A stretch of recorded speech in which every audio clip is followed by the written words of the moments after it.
Hi guys, it's Barnaby for Spurred On, hoping you're having a really great new year. This is a new Monday show we're going to do every week called 5 Things We Learnt About. And today's show is 5 things we learnt about the Everton game, or from the Everton game. That's what it's all about. So, at number 5, it's all about Tom Carroll for me. Now, fans are definitely still divided, but I personally thought he had an excellent game yesterday at Goodison Park. He was like a quarterback, always coming to get the ball off his centre-halves and his full-backs and just spreading the play and playing lovely little link passes into midfield. Now, the same questions will always crop up just because of his size. He's not only short, but also he's not built. Like, for instance, dare I talk about a player like Jack Wilshere, who's a similar size, but a lot more bulky. So people are less worried about players like that. But for me, Tom Carroll showed yesterday, in his performance over the whole game, in fact, that not only was he good on the ball, but he was willing to get stuck in. He made a lot of interceptions, and he won the ball off some players. He even out-muscled Romelu Lukaku once.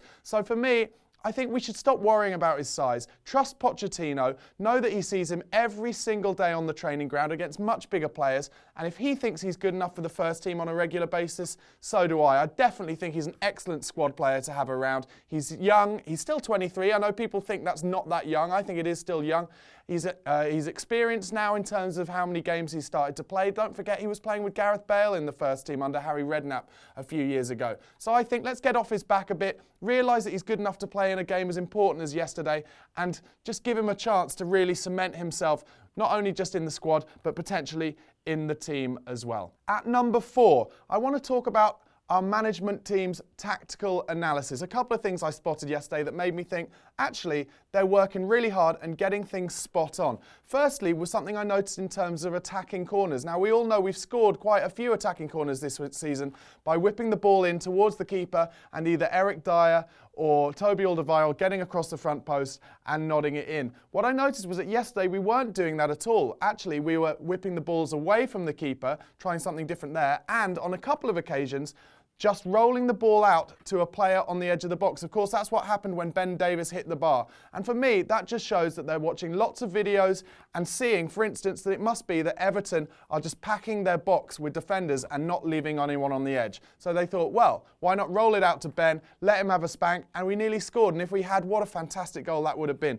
The other thing I noticed, of course, was it's happened before in the West Brom game, and it's happening almost every game, the fact that we are utilising Toby Alderweireld's ability with long passes almost every time. Whenever he's on the ball, you either see Ali trying to make the run, which he eventually scored from, and which of course he scored against West Brom from, or Sonny was making that run when he was on the pitch as well. And it's just a really, really good bit of tactical analysis.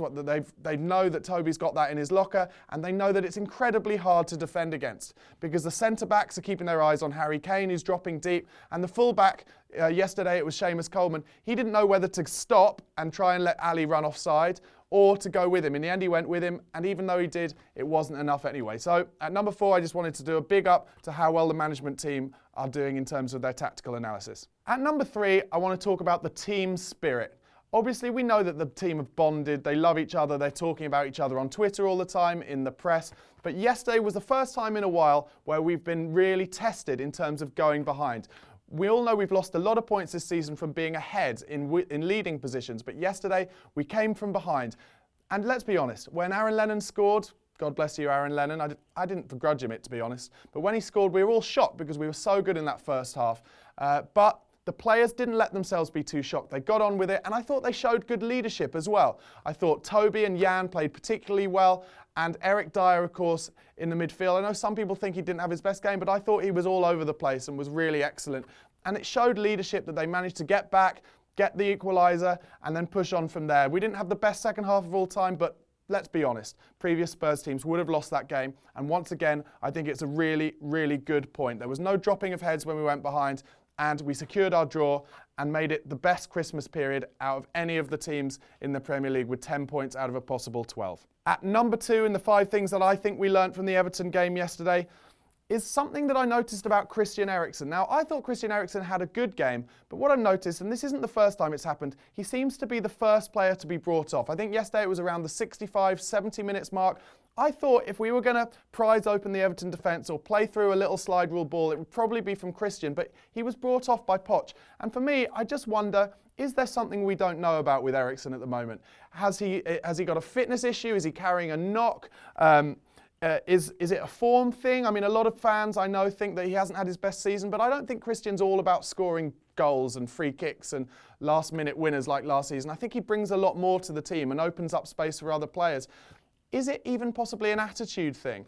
I don't know. We'll never really find out the answer, but I wonder, I do. I didn't think Lamela had his best game yesterday, but Lamela stayed on for the whole game.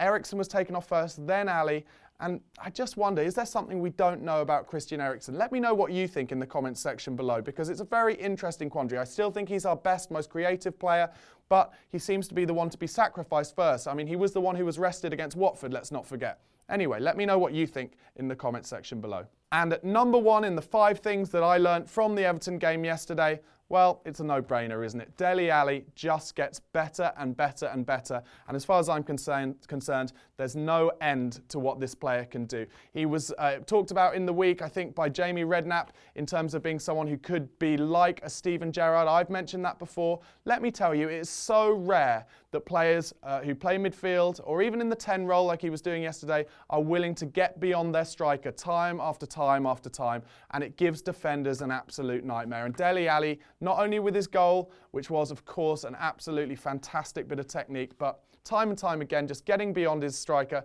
and also coming short and linking play up. He's so good on the ball, wins so many fouls in each game as well because players are starting to kick him all over the place. I saw that Poch in his press conferences talked about having to be careful with him, a la how Alex Ferguson was with Ryan Giggs when he was really young. But the good thing about Dele, I think, he's quite well built as well. He's a tall, rangy player. He'll only get more muscular over the next few years, just like Gareth Bale will. And I just think he's got the world at his feet. Daniel Levy, sign him up to another contract as soon as you can. There are more goals and more assists and more nutmegs from Dele Alli coming our way this season. We are so lucky, Spurs fans. So lucky. Anyway, guys, that's been 5 things that I think we learned from the Everton game. Let me know what you thought about it in the comment section below. Don't forget to subscribe to the channel on YouTube and follow us on Twitter @SpurredOnTV. Come on, you Spurs. Hi guys, it's Barnaby for Spurred On. This is my post-match review after Spurs drew 1-1 at Goodison Park against Everton.